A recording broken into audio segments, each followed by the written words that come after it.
Welcome back to the Dim Sundays podcast. We are back in our regularly scheduled place.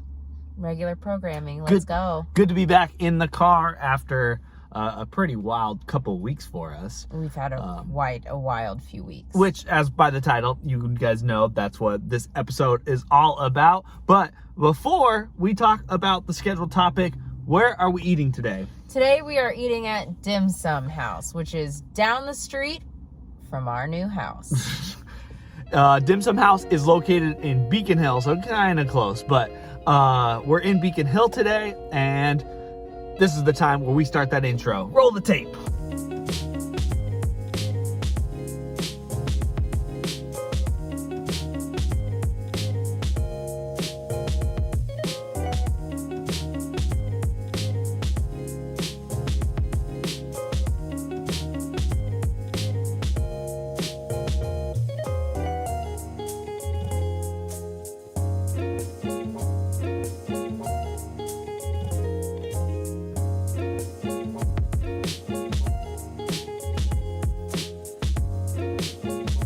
All right, well, welcome to Dim Sundays and whatever episode number this is, live from our car as always. We're back to eating dim sum. I feel like we haven't had dim sum in a while now. I know, I've been craving it. Yes, and so we skipped it, and then we skipped a couple weeks because we were traveling and doing some other stuff, but now we are back on the grind, and today we're eating Dim Sum House in Beacon Hill. And first impressions of Dim Sum House before we eat the food? Parking was really easy. Parking's great. It smells amazing. Can't wait to eat. Can't wait to eat. My one highlight is this block where Dim Sum House is. It's on the kind of course of Columbian Way and Beacon Avenue South. And this block might be my most recently my favorite block in the whole city. The reason being is we got Dim Sum House. Right next to it, it's called the Clock Out Lounge, but that's where they serve Breezy Town Pizza, which we've become big fans of. Right next to it is a place called Redbird. It's a custom golf store, so had no clue that was there. And then right next to it is an indoor plant garden place. So to get dim sum, golf, pizza, and plants, like, okay, we could spend all day here and just be super happy. Can we tell the story real quick? So we were picking up Breezy Town, had no clue the rest of all this was here. I'm sitting in the car waiting for Connor, and I get a text, and he goes, "This is the best Ford building ever." No context, just this is the best Ford building ever. And then he comes back in the car, and he's telling me all about this, and I was like, okay, I'm interested. I'd like to subscribe. Also, this bakery over here on this other side, Mimi's Bakery and Flower Shop. I don't know what it is, but I'm really excited to investigate. I've had a cake from Mimi's Bakery. I've good? heard really good things about that place. We'll have to check that out. I'm interested, but And, also I am hungry. Yes. All right, so let's jump into the food. We're back with dim sum. So everyone knows at this point, the first thing that Amanda is going to eat. Oh, you're opening these chopsticks. Your chopstick's a little... It is. It's a little funky. Okay, so if anyone has a tip on how to properly open these... Remember when our first show that you lied to us about breaking the chopsticks? It lied to me. I thought that was a real thing. Don't believe everything you want on TikTok. What were you going to say before I cut you off? There has to be an easier way to pull these apart. Are yours even? Yours wasn't even to begin with. You got like a weird shape down there. I know, mine's a little crooked. It was like the tree was weird. I do often do this though, and I know it seems trivial, but I have gotten a splinter from a chopstick before, so just do it. All right, let's jump into the food here from Dim Sum House. Of course, our number one stop has got to be Hawk Out. Yes, Amanda's favorite, and we realized this is probably the best thing to eat first when we get dim sum to go. There you go. There you go. Okay, it looks delicious. Look at that cute split we have. Is this our cover shot? Okay, maybe. All right, so these ones I would say are medium size. They're still steamy. Yeah, on a scale of Dim Sum King to Jade Garden, these are a solid 5, average size.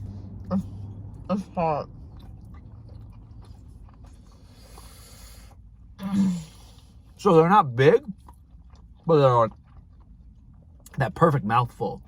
It's hot. It is hot, but they're really tasty. Mm-hmm. It's a good ratio to the rice wrapper, and I think there's 2 shrimps in there. I like it. These are pretty good. I like it, but it is really hot. We still need to do our rankings of all the things, but I feel like it's been so long since we've eaten some of this food. This is, it's very tasty, but it kind of feels like when you go to like Din Tai Fung and you eat soup dumplings for the first time and you just shove it in your mouth not knowing, and it's like, whoa, this is ho warm. It's like that kind of surprise. It's ho warm. That's so warm. That's a pretty big shrimp. Dim Sum House, starting off very, very well. All right, so before we jump into the next item, as you know from today's title, we bought a house. Congratulations to you, Amanda. And to you. Oh, thank you very much. This was quite a process in figuring this out. I'm trying to focus our camera here. I know, you're not doing... Oh, maybe I should do this. That'll probably help. That would have been much easier. You're like glowing though, so sorry. Yeah, I am. For YouTube. Did you just say I'm glowing? Yes. Cute. I love it. Is that a good thing? Glowing's a good thing? Girls like that?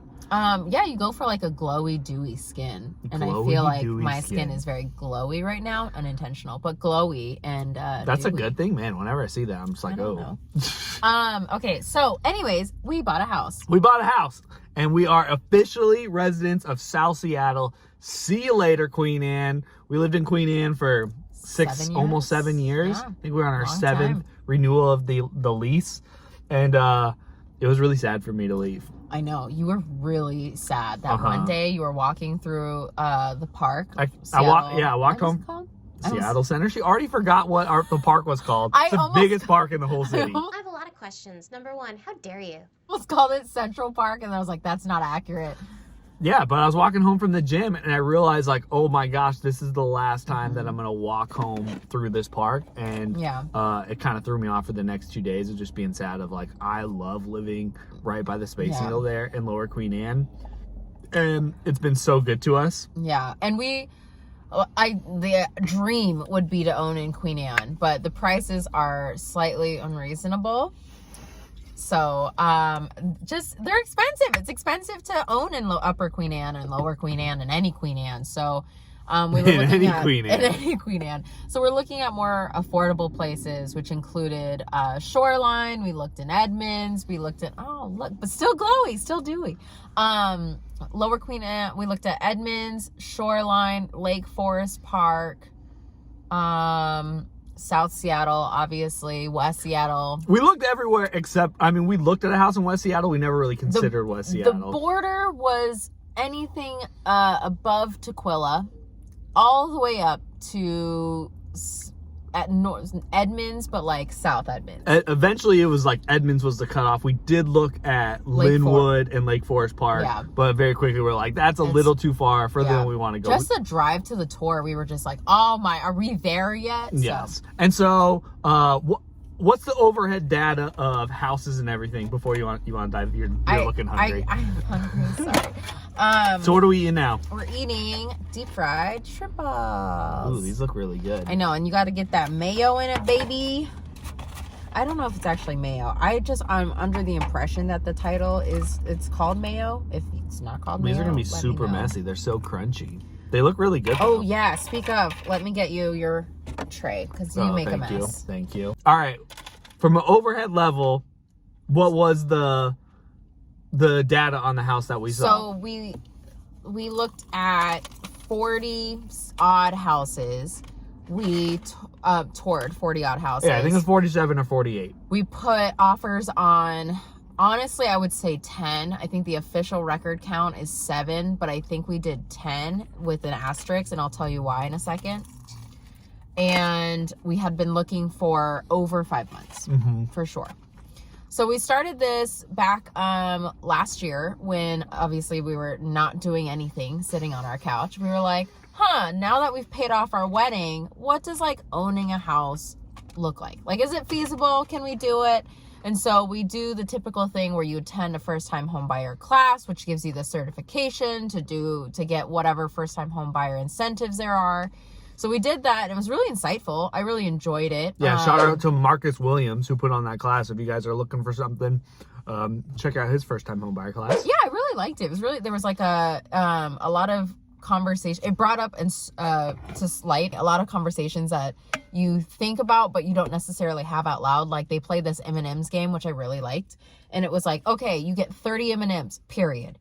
How do you distribute your M&Ms across these categories of things in a house? Like, do you care about a kitchen? How many number of bathrooms do you want? Blah, blah, blah. Like lawn maintenance. Do you want a lot of lawn maintenance or none?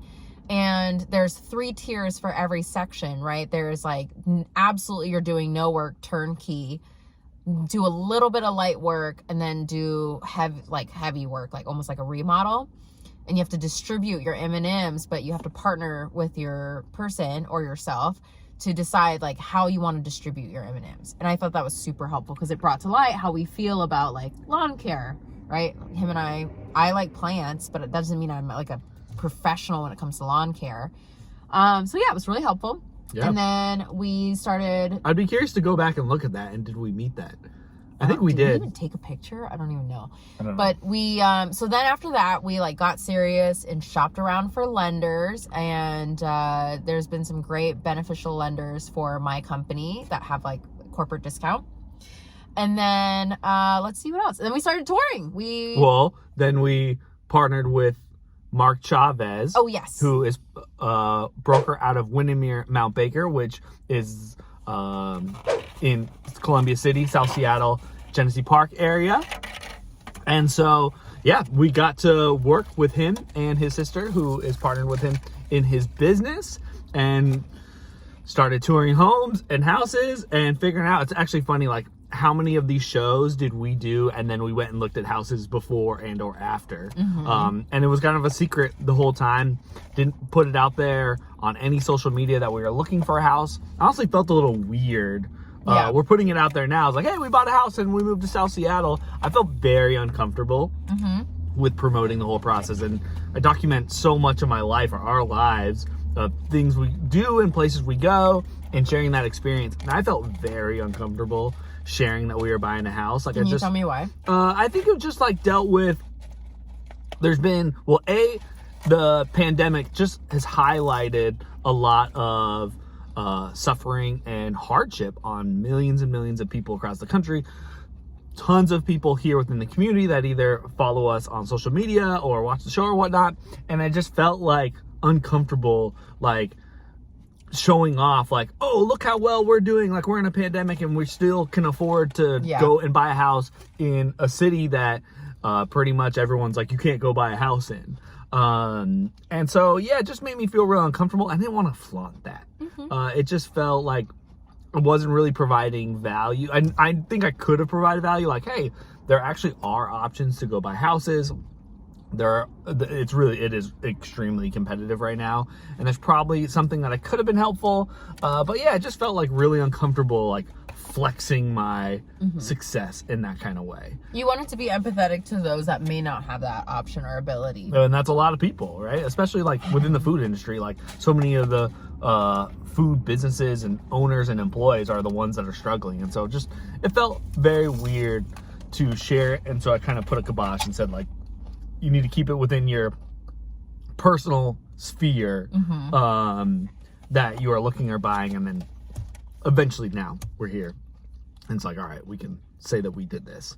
And we have some friends also in our circle that were also looking at houses, looking at buying. So it was really nice to be able to share that experience and go through like, oh, we put an offer on that house, but that house went for XYZ, you know? Yeah, so let's talk about that a little bit. Okay. So we had 7 offers that were rejected. I would say 10. And so Amanda says 10 because there were 3 to 5 houses that we plan to put offers on, mostly up north, like in the Edmonds area. And the listing broker and sellers accepted an offer before their scheduled review date. So they would say the house would list on Wednesday, and they would say the following Monday, we are going to review the offers and make a decision. So make sure you get your offer in by Monday night. And then we went on one day, we toured 2 or 3 houses, looked at them all. The offers were due Monday, Tuesday, Wednesday, and we pretty much we like all these houses. We'll offer on Monday. If it doesn't work, then we'll offer the one on Tuesday. If it doesn't work, then we'll offer the one on Wednesday. And we get home 3 hours later on Saturday, and Amanda opens up the listings, and all 3 of them go pending before we could even get an offer in. And it was oh my gosh, I can't believe they didn't honor that offer review date, which to me just sounds a little weird. How good does an offer have to be for you just to be screw any other potential offers that would come through? And so there was a couple offers where we had full intention to, we love the house, and then we find out how many offers are also already on the table, so we said no. Yeah, and so pretty much every house that we looked at our offer on, the supply was really low. So, and touring, at the time, they didn't have open tour. You had to schedule it with your broker. So there can only be one party in the house at a time. And so that's 15 to 30 minutes to make a decision. And it was just so stressful and difficult. Just every Thursday, Friday, Saturday, it was Amanda was looking at every single notification that came across her dashboard of this house matches your criteria. Do you need to go look at it? We'd have to call our broker. The broker would schedule it. And then a lot of times that same day we'd go look at the house and have to decide in 30 minutes to put an offer in. And there were a couple times where even it had just been on the market or just listed on Redfin, and the tour schedule would be booked. You couldn't even get in to go see the house, even if you could want. Anyway, so what we're saying is the market was super competitive. I think we offered on houses that had, South Pilgrim Street, I think that house had at least 24 offers that we know of, right? So all 24, there was several houses where it's there was 13 competing offers, there was 6 competing offers, there was just more than us, right? And so, and kind of in that same budget that we're in. So it was one of those man, we're going through the motions, but it is tough to get in to see the house. It's tough to make a decision on a house that you want in maybe 30 minutes, maybe 15. And then it's tough to have a competitive offer and get in. Almost every house that we offered on, we had to waive all of the contingencies. We pretty much we had to call the title people that day to make sure there was no red flags. Oh, Amanda's diving into the food, so what are we doing now? We're eating the pork spare ribs. And these are different than I've seen. Usually the spare ribs are all individual pieces. This was all a clump fried together, but it looks super tasty. It looks really juicy. It smells really good. Yeah, and then right when we opened it, it was wow, it smells super good. There's her burp. Sorry, burp of the I tried week. to keep it in That's lock. the segment, the burp of the week. Sorry, Dad. My dad is so annoyed. He's stop burping. Not ladylike. And so, oh man, I totally got thrown off. But it was just crazy and a process that I don't want to go through again. It was just so intense, and we missed out because there weren't open houses. Really, open houses have come up, but I think there would have been a more fun process to take your time and be hey, on Saturday we're gonna go check out these 3 houses and just go familiarize ourselves. Well, and I will say that we're very lucky that it was appointment based like this, and there weren't open houses, because we got to utilize our realtor so much more. Mark was such a great resource for yeah, this is great, but look at this. And also look at this. And why is this here? And help us envision a house into a home, right? And I think using his expertise, which he has expertise in, and home buying, home selling, home renovations, home, he used to renovate and remodel homes, right? So having that experience really helped us in understanding, okay, don't be fooled by shiny new appliances, right? There's so much more to the surface than that. So yeah, or colors of paint and all that stuff. Or cost of things. And he certainly was never pushy you guys should this is the house or not. He was very much, because I was so much more of the feel person, right? We'd go into a house and you had it at one house, right? But I had it multiple houses where I was I'm not feeling it. I don't know what it is, but I don't want to offer in this house because it just doesn't feel right. I didn't want it. And so we'll talk about the history of the houses after. But so we ended up finding this house, and I give Amanda a lot of credit because she was scouring the listing so much. But what we saw for the first 5 months was it would list and then it would be sold within 7 days. Yes. Like almost guaranteed. If it was a decent house, it was off the market within 7 days. But it started to slow down where houses weren't all selling in the 7 days at the start of 2021. So what we had to do, because all of the prices were escalating, we had to lower our price, knowing that it's like gonna go 100K over what we wanted. But what Amanda started doing was flagging homes and that were at that top price range that we could still afford, but we knew were going to escalate. And if they didn't sell on the transaction date or the offer review date, then we would jump on it the next day. And that worked out perfectly because we found this great house, and we saw that it didn't go pending on the day it was supposed to. Checked it out the next day, got the offer in. We're the only people who offered on it. We got it pending all the contingencies, so pending inspection and title and all that good stuff. We didn't have to sacrifice anything on our end, and we got it at list price.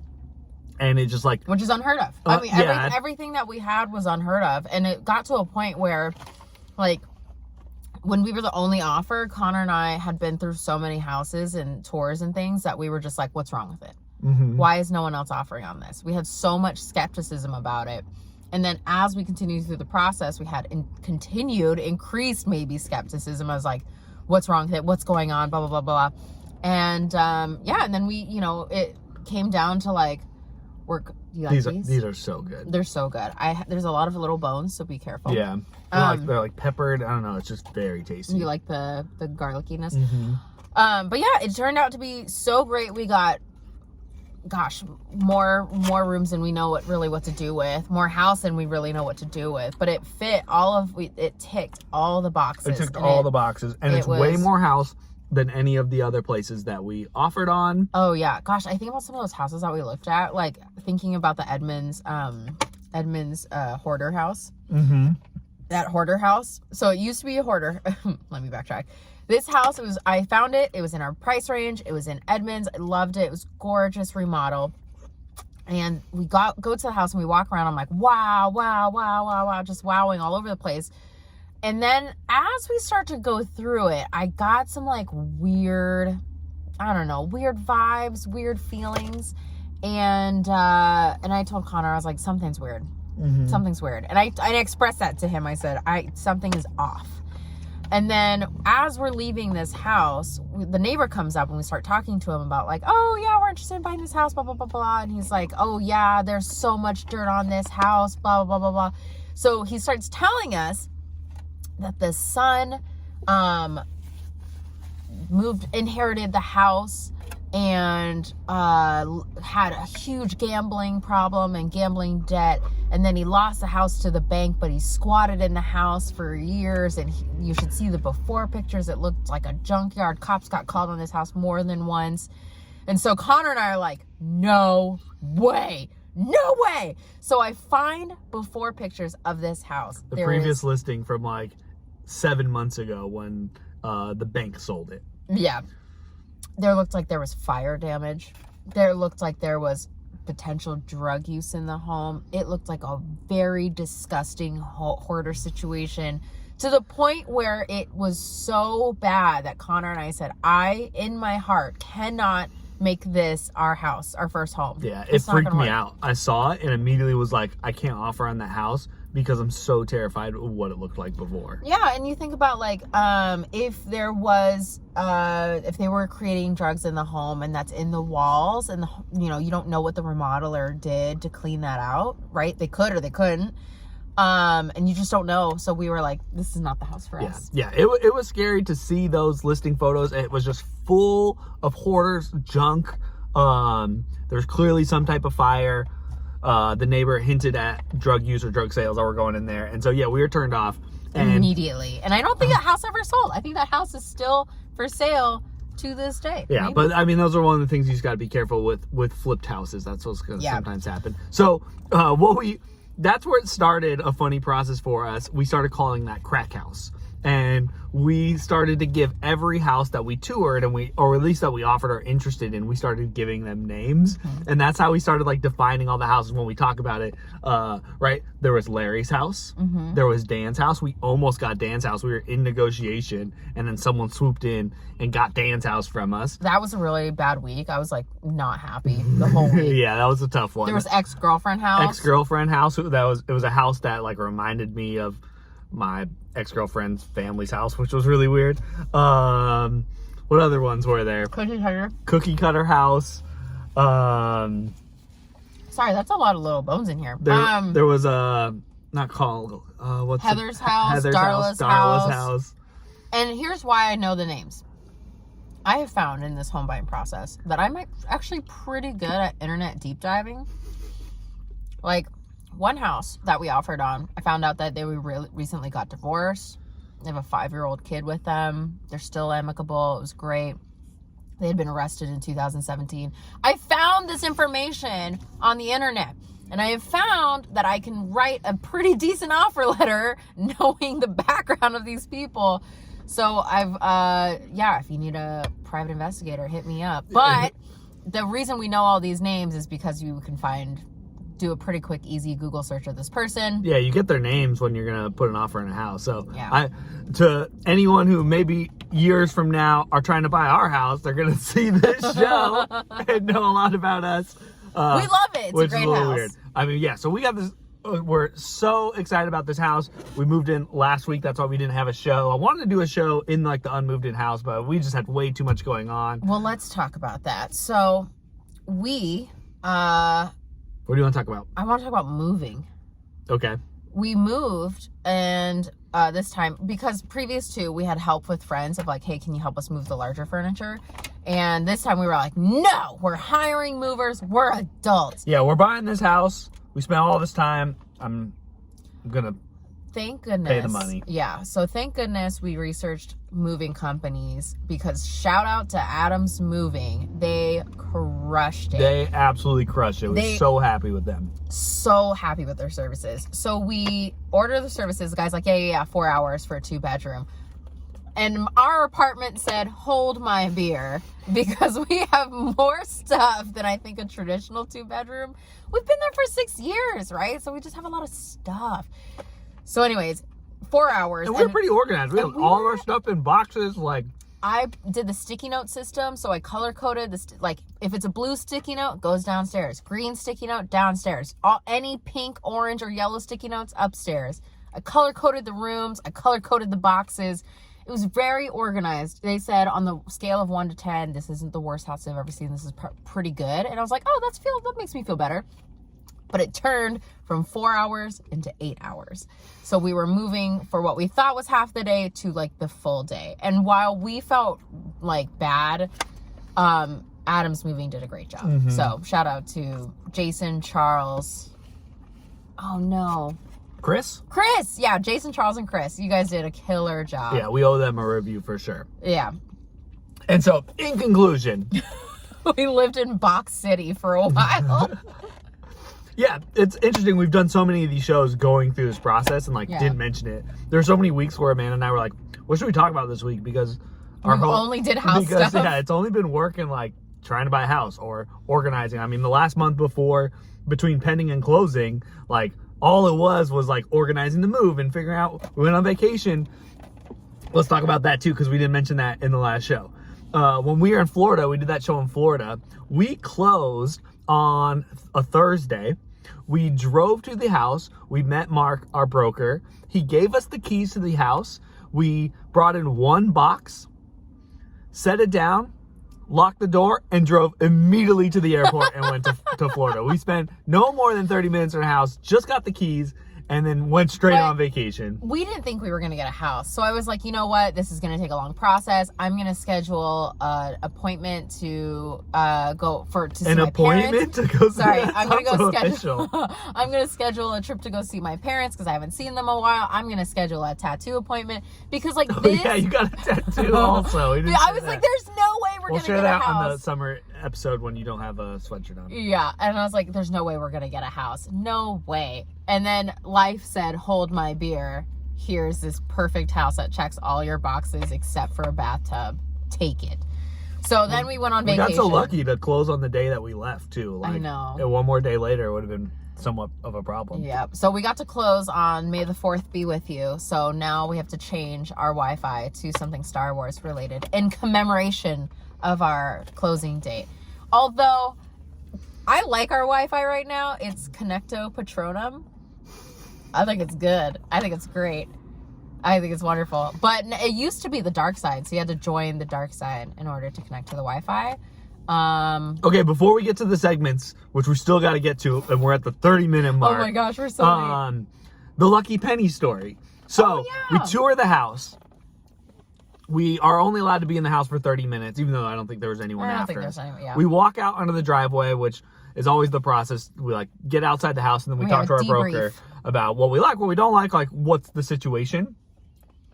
On the driveway, Amanda finds a penny, and she goes, "Oh, find a penny. Pick a penny up. All day you'll have good luck. Pass a penny to a friend, then your luck will never end." And I try to pass it to Connor, and this son of a gun rejects my penny. I was like, it's COVID. I don't want to touch that dirty penny. And so Mark, the wonderful man that he is, goes, "I'll take the penny, Amanda." And he takes the good luck from Amanda. This ends up being the house. We close on the house, or we go pending on the house. We close on the house. And then Mark, when he drops off that key on the day before we go on vacation, he gives us, with the key, the lucky penny that we picked up on. So we're going to have to frame it now. Yeah, we're going to have to frame it. We'll find somewhere special for that penny, because it was just like such a great day. Maybe we'll frame like the picture of us and that penny with it. It's so funny because that like penny was just, it didn't even cross my mind of like, hopefully we get the house, because I had been so like jaded from the other 8, 7, 8, 10 offers we've been on. And I was just like, oh, pick a penny up, and just didn't even cross my mind. And then it was just like, no way, the lucky penny. So, and I'm a person that constantly looks for signs and feelings and vibes. I'm just that's who I am. So anyways, but for the fact that to happen was just like so serendipitous. Yeah, it was just, I mean, this whole process was so serendipitous. Like, we're just so in love with the house that we got. We feel like it worked out so well. All the timing ended up, even though it was a very long process and very emotionally taxing, financially taxing. We wouldn't have appreciated our house now had we not gone through that process. Exactly. Right? We have seen so many houses. There was one house, Larry's house. Love Larry. He was great.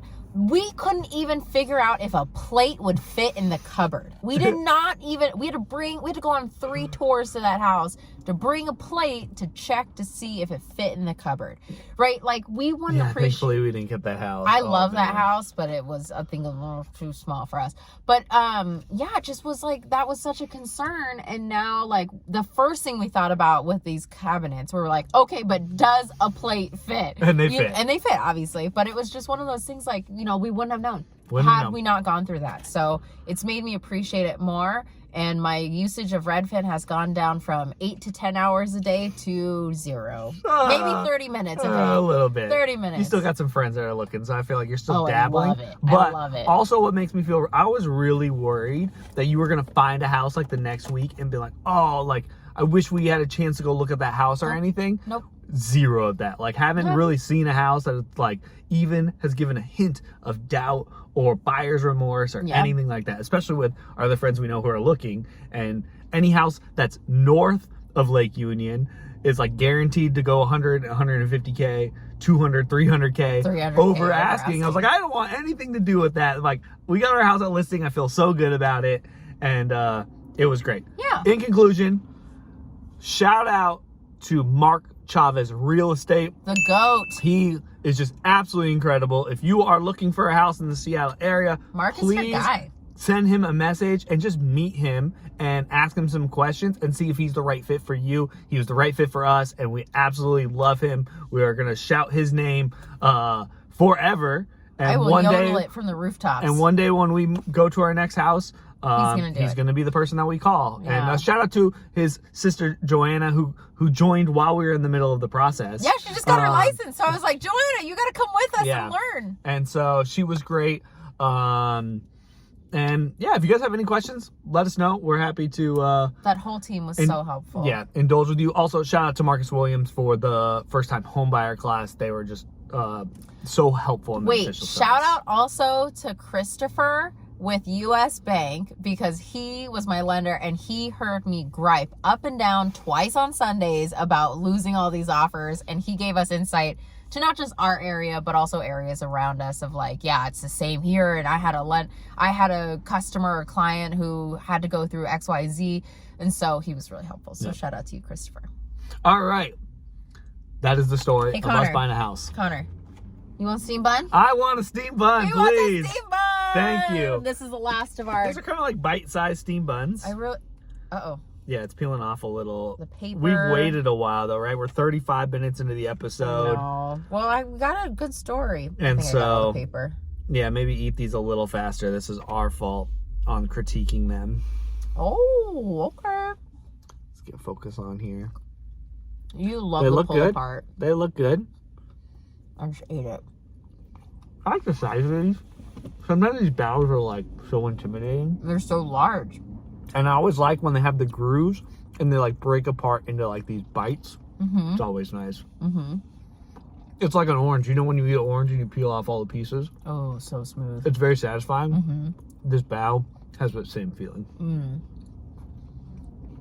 What a journey we've been on. Also, by the way, we say like this is all in past tense. We have like still, it feels like 97 boxes at our house still.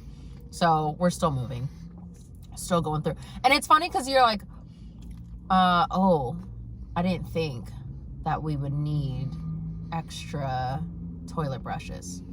Or like, oh, I forgot that we're running out of paper towels enough to supply a house. Yeah. So Maybe- now we're starting to learn, oh, you need a bunch more stuff. And that is why Costco was invented. We'll have a new segment of things we learned about home ownership this week. What did you learn? I learned you can't do that. All right, time for a few segments. The thing that I think you and I both agree on, the best thing that we saw on the internet this week that just spoke to both of us because we do this show called Dim Sum Days. Oh, And you sent it, I think it's a TikTok. When you really miss going for dim sum.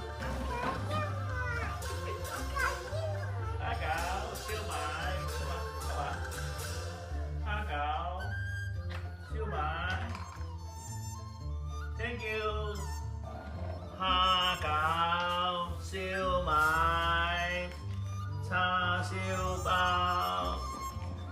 But it's this little boy who's got his own dim sum cart, and his parents okay. are ordering dim sum from him, and it is just the most adorable thing. I hope you guys are enjoying this video as much as we do. It filled our heart. It just we eat so much dim sum. We do this show called Dim Sum Days, and to see that is just like, I want that for my kid one day. It's just so absolutely adorable. What a cute little like Asian toy. Most kids, children, they have kitchen play sets. They have kitchen houses or play set houses. This Asian kid had a play set dim sum set. I love it. It was great. It was great. What else did we have as far as segments? You remember? Mm-hmm. I'm supposed to review this. Beef of the week. What's your beef of the week, Amanda? Why did I hoard so much stuff at our apartment that had not seen the light of day for like at least 3 years? Why? And you too. Did you know we had a dartboard from Connor's apartment 6 years ago? Because I didn't. There's just so much stuff that I was like, oh my God, we held on to this for so long. Why? And just... So my beef of the week was all of the stuff that we decided to hoard on, like we were a dragon sitting on gold, and it was trash. So we used this move to purge, and it felt great to like cleanse this from my system.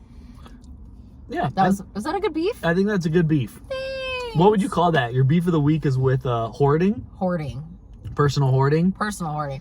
I am such a sentimental sucker that, and I know this about myself, I'm so self-aware about it, but I'm such a sentimental baby that I want to hoard all of these things because they have memories attached to it, when in fact I can take pictures of it and then I can just See you later. See you later. Yeah, like our friends gifted us a blanket, and today I was... What blanket? Oh, that one. We got a blanket, and I had to more or less convince Amanda to throw away the bag for the blanket. She thought bag. She thought about keeping it. She's like, but we could put the blanket in the bag. I'm like, the blanket belongs on the couch. It's never going in the bag again. And so, but you do, you're right. You give it a hug. You say, I appreciate you. And then you let it go. What was that called? Marie Kondo. Marie Kondo. That's right. She would be so proud of me. I did so good. Yes, I'm very proud of you. You did very well. Thank you. All right, well, that concludes this week's episode. Anything we forgot, we'll hopefully add to next week's episode. Shout out to Dim Sum House in Beacon Hill. You're absolutely delicious. Highly recommend you come check them out and support their business. They do have some tables if you want to dine in, if you feel comfortable doing that. We've talked about, I was like, maybe we should try to do an episode in a place. This might be would have been a good place to do it. Wasn't super busy, and they do have the tables open. We need like the personal mics. Yeah, well, I think the mic that we use might be able to work. I'm not sure. We'll try it at some point. It's more about the video, I think, is the hard part. And we appreciate you for watching. Thanks for welcoming us back into your screen here in our car. Thanks for dining with us. We'll see you next week. Bye.